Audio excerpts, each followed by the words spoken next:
Hi, everyone. Welcome back to the Psych and Theo podcast. Sam and Tim here, talking about an important topic that has actually come up in a lot of conversations that I've had with some friends and coworkers about the impact of purity culture on Christian millennials. This has been a topic that people have been discussing because I don't know if it's that I have a different perspective, but I haven't felt the same amount of impact that a lot of people that I've talked to have had.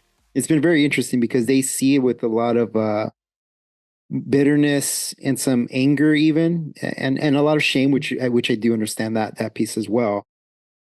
But it'll be interesting as we go through our topic today, through our discussion of the different views of purity culture and just how it's impacted men and women, because there seems to be a clear distinction in how it impacts each of us, and also on what the effects are from a psychological perspective and how it's damaged even a couple of relationships. So if you've been tuning in, thank you for doing so. Remember to subscribe to the podcast and share with your friends. Leave us a rating, and we greatly appreciate that. All right, so let's talk about purity culture and the impact that it's had on Christian millennials. As we jump into this topic, everyone's going to have a perspective on this, so I'll share mine at the end, but I want to share with you guys, I guess, a couple of things. One is just what the numbers are on how it's affected people, or what the kind of common theme is around this. Well, first, what is purity culture? Yeah. Explain that for the audience. What is that? So purity culture, so if you're just tuning in, if you're a Christian and have maybe weren't exposed to this, maybe you were, this is something that maybe was like a 90s, it was a strong push in the 90s to seek out purity before marriage, which essentially meant to not have sex until marriage. So the movement itself kind of wanted to emphasize sexual purity, and they took some extreme measures in order to get that done. A lot of messaging, negative messaging, that impacted the way that people viewed themselves and the way that they viewed sex within marriage and even outside of marriage. So essentially, the purity culture was that, just a push for sexual abstinence until you get married. And then it morphed into what you said, a lot of extra things. So we could agree that sex before marriage, the scriptures say don't do it. Yeah. The marriage bed is holy, and sex is confined to that union. Yeah. But purity culture took this, as we talked about in the legalism episode. Legalism starts out with this good intention of not sinning. But what ends up happening is it creates all kinds of rules and principles for people to follow so that they don't sin. But if you violate the rules and principles, then you automatically are sinning. Yeah. That's what legalism is. Yeah. And purity culture is one of these things that cropped up on this issue. Yeah, no, I think just in my head, I just started thinking about it as you were sharing that. It was so bad, it was almost cringy, right? The messages that they had for the youth at the time, for the church in general. And I was just picturing in my head, I remember seeing this youth pastor, and he was talking about, he was doing like some sort of rap song with these kids. I don't know if you've seen it, but they're standing on the stage and they're, teaching the teenagers. And the song was, virginity is cool. Virginity is cool. Come on. Virginity is cool. What up? Virginity is cool. He's got it. So they're chanting this all out. Not that itself is bad again, but you just realize this was happening during that time. And the emphasis again behind it was, hey, safe sex for marriage. So the message, virginity is cool, is not that it's bad.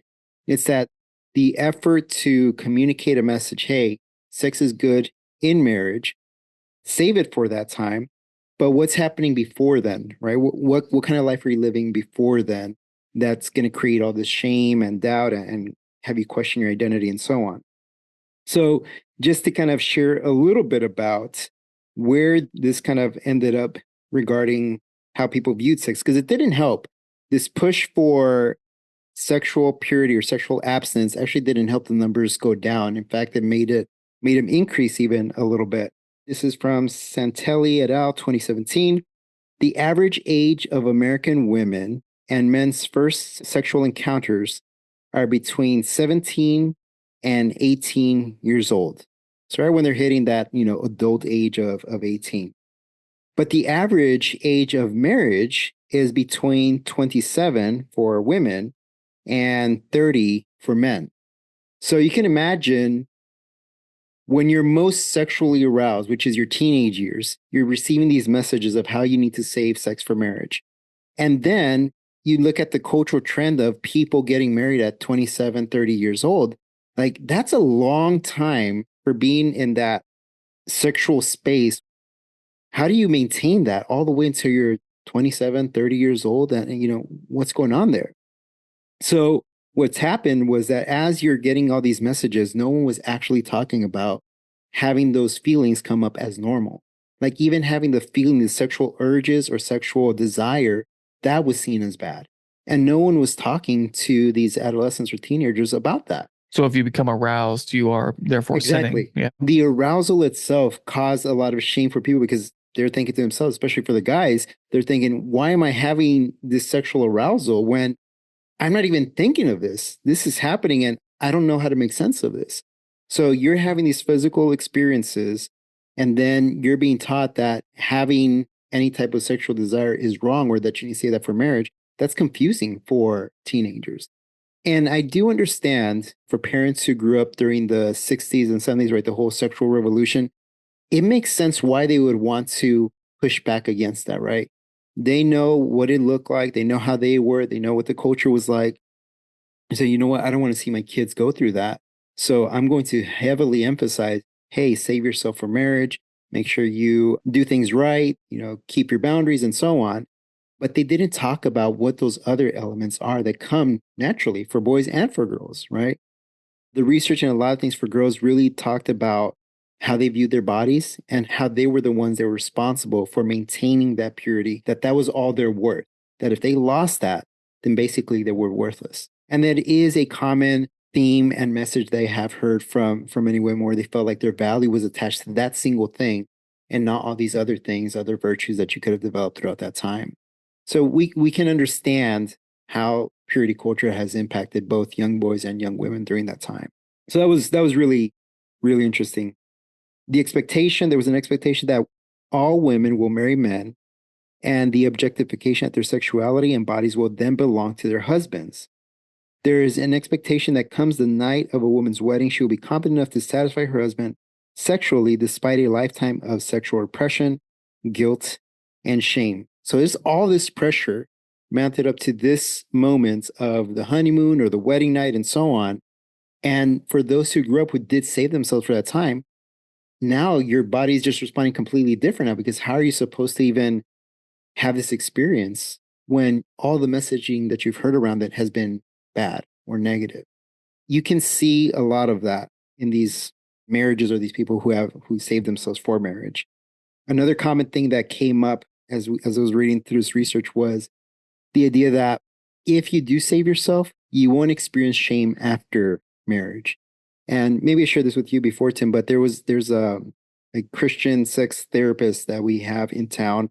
And one of the things that he's worked obviously with a lot of couples. And one of the things that he said, he saw the impact of purity culture on marriages who either the man or the woman, typically it was the woman, had experienced some sort of sexual trauma or some sort of trauma in her past. And when she came to the wedding night, she associated any type of physical touch to that prior abuse.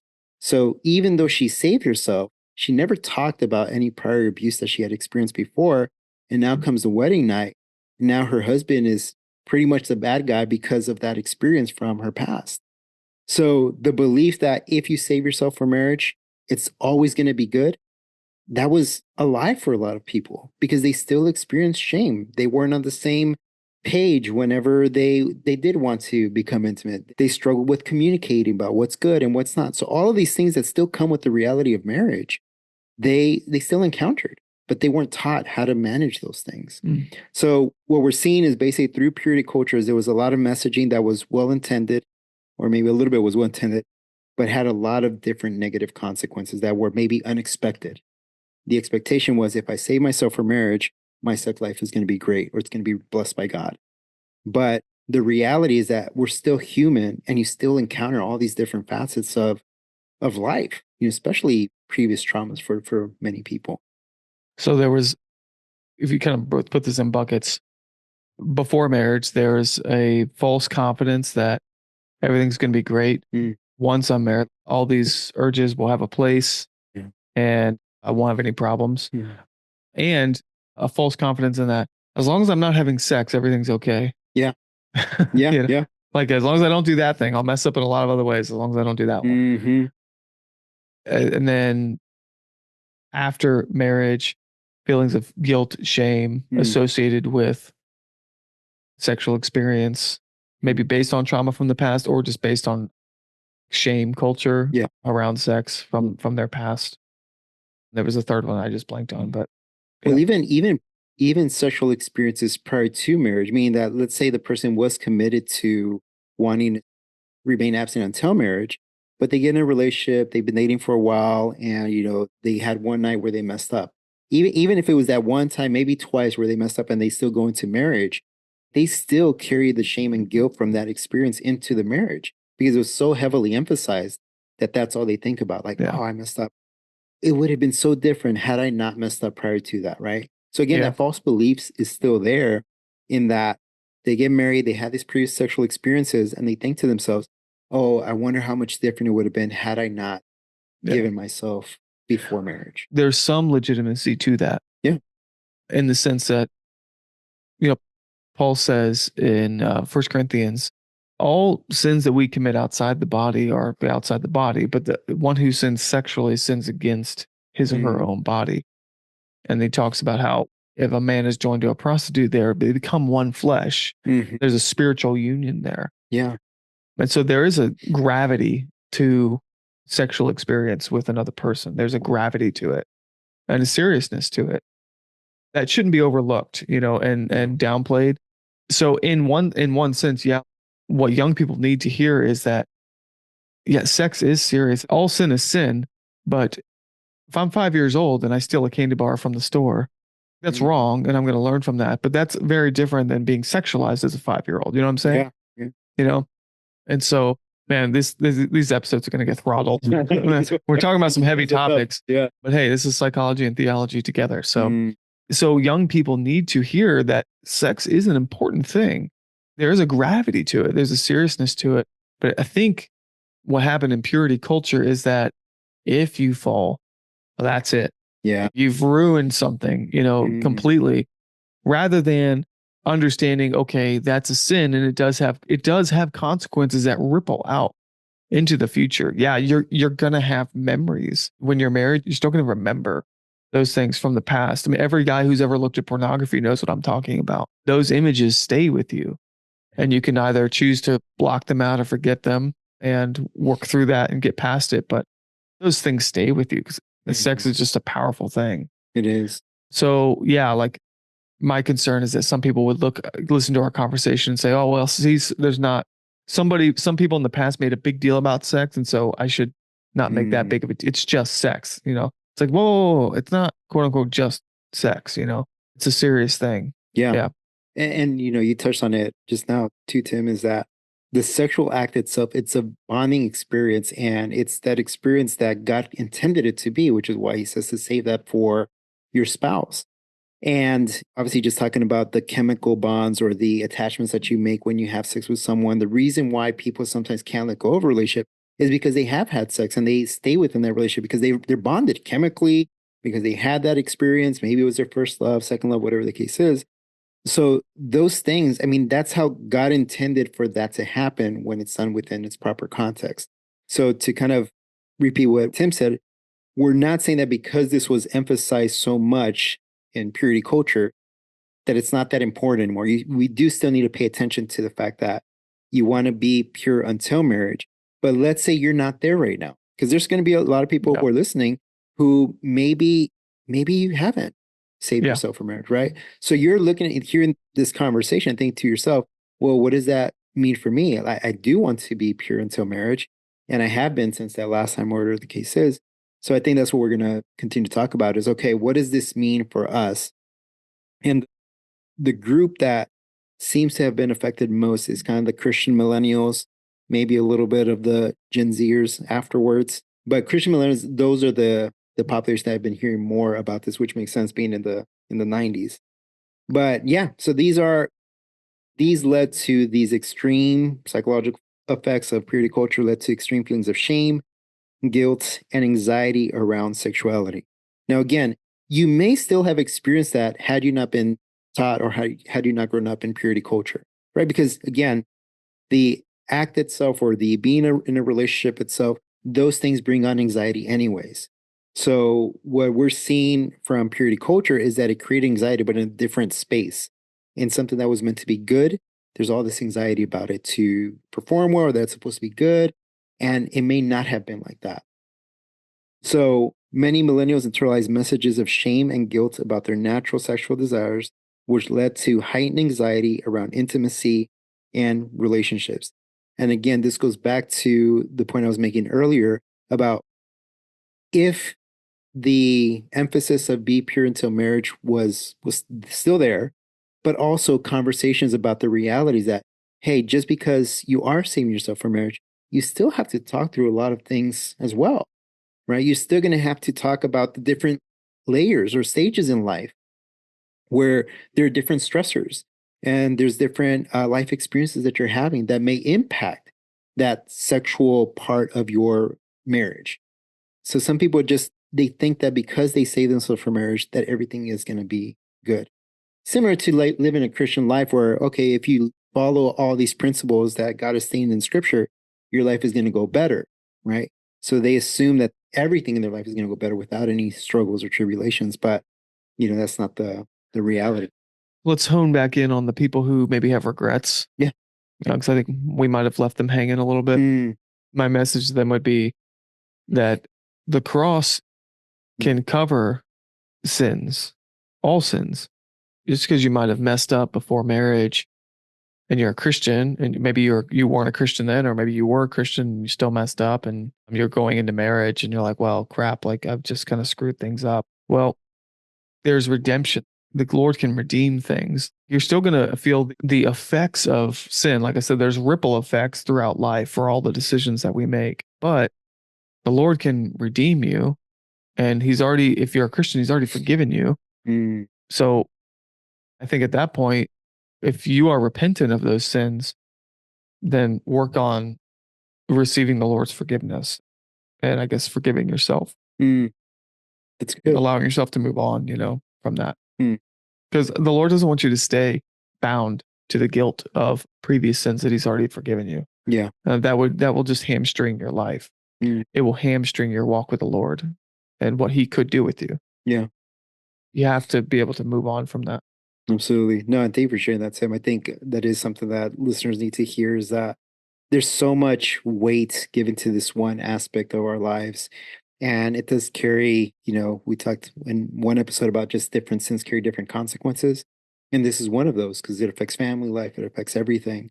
But that being said, to your point, there's still redemption after that.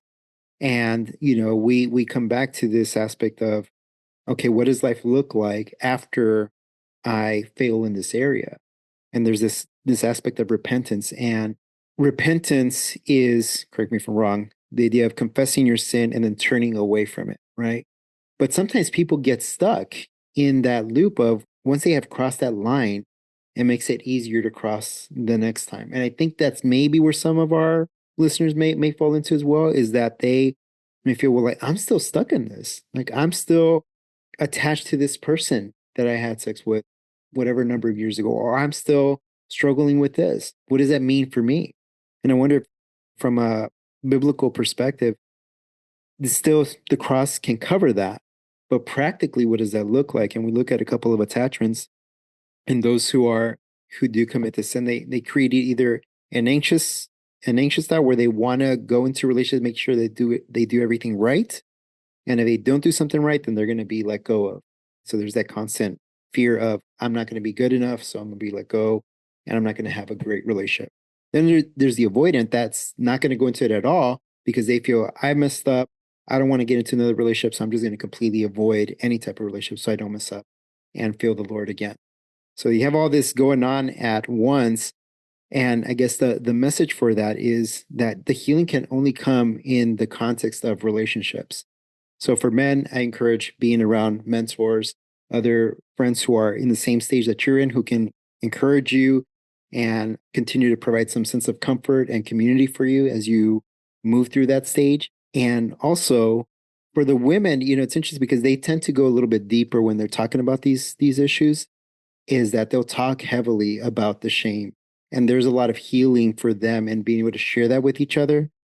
And I don't know if it's the same for men. I don't know if working with guys, I don't know if you've seen that where them sharing actually makes them feel more shame, you know, because they feel that if other men are not struggling with that there's something wrong with them.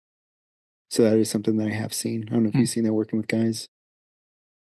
I think, well, guys can get isolated quickly and think, well, I'm the only one struggling with this thing. And so they won't talk to anyone else about it. Yeah, there was some research done by, basically, she found that focusing on abstinence and virginity can lead to anxiety, guilt, and sexual problems. The pressure to meet these ideals causes stress and confusion about identity and desires. And again, that goes back to, again, you're more than just your past sexual experiences, right? There's so much more that the Lord is redeeming, but it is an important part of your story to understand, to know how to operate in future relationships. One research study looked at married Christian women's experiences with premarital and marital sex. They found that women often felt guilty during their first sexual experiences, whether before or after marriage. This is for those who grew up in purity culture. This suggests that sexual shame can stay with people no matter their marital status. And we did an episode on shame, and we talked about shame in the context of identity. And in this case, it's sexual shame, which is directly related just to the experience of sexual behaviors. So for women in this case, experience a lot of sexual shame from those first experiences because they're things that you remember, right? First boyfriend or first time, whatever the case is, they seem to have a stronger attachment to that. They kind of concluded, it was a paper, it wasn't done by any Christian, but they kind of concluded that it enforces gender roles and restrict how men and women express their sexual desires and experience sexual pleasure. So I don't know what it was like for you growing up, but for me, it was emphasized on both sides. Like, guys, you need to restrain yourself, control yourself, keep your eyes pure. That was emphasized heavily. But it seems what this article seemed to suggest was that for some men or for some Christian circles is that, well, it was justified because they're men and they're going to have these natural inclinations to seek out sex. So it's not going to have the same impact on them. I didn't experience that growing up. Like it was heavily emphasized on both sides. Oh, yeah. What was that like for you? Was it the same? Oh yeah. Heavily influenced on both sides. I mean, I remember a play I saw as a little, I was young, maybe like 11, 12 or something. We went to this church and there was a play. And I mean, the opening scene of the play was hell. Okay. And it was terrifying as a 12-year-old. They were depicting hell. And the teenage boy gets pulled out of hell by an angel, or maybe it was Jesus, I don't remember. And they start talking about his life. And then he recalls what happened, in his life. And he and this girl, they meet and they start dating, and then they mess up and they have sex. That's like sets the whole drama of the show, is like they had sex, And then I think she got pregnant from that. And they were worried, like, what are we going to do? What are we going to do? And the whole play spirals downward, where the girl ends up shooting him and then killing herself. That was a play? That was the play, And so, when they are before the Lord, the boy, he had accepted Christ. He was a Christian already. So he goes to heaven, but the girl wasn't a Christian. So she gets dragged to hell. Yeah. I don't know what happened to the baby. Yeah. Oh man, that was a play. That was a play when a Christian church when I was growing up. Yeah. So that's purity culture, baby. Right. Right. Yeah. Again, I just kind of reminded of how much it was. I mean, you saw it everywhere. Yeah. Plays, churches, and again, there was the analogy of the rose. I don't know if you know that one, where like a youth pastor, you'd go to a youth rally. I saw this a couple times. A speaker, he would take a rose and he would have people go pass it around. And they got to, play with the petals and stuff. And it just got passed around the room the whole time. And by the time it got back to him, the rose was completely wilted and like destroyed. And he's like, that's what it's like when you let people have sex with you before marriage. You end up like this. Yeah. Wow. Like, who would want this rose? Yeah. Oh man. All of that, right? All of that messaging and yet still no healthy conversations on what that would actually look like. And again, there's always this element of truth in things. You're like, there's an element of truth in the fact that, yeah, if you sleep around with a bunch of people, that's going to affect your future relationships. So there's an element of truth in that, you know? Yeah.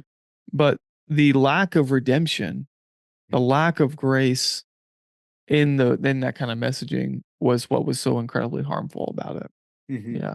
No, I agree. And you know, kind of closing out here in this last piece of, as we talked about purity culture and the different effects that it has on people, one of the things that you've mentioned that is an emphasis that I wanted to add to was that aspect of grace, is that if you grew up in a culture that emphasized purity culture or that's very shaming, you really need to study heavily more on the grace part to find a balance there.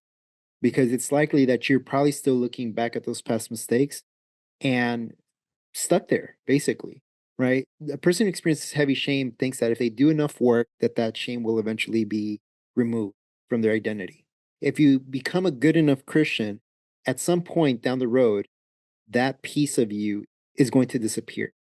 And that's not how it works. The way that shame works when you've experienced so much of it is that you learn how to identify it and you learn how to manage it better, which means that you can look at that younger version of yourself, we can say, and you could say, okay, at that stage, here's what I was working with, or here's what I was taught.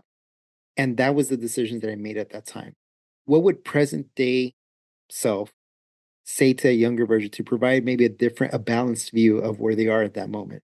Like, you know, I have 3 boys. My oldest is 8.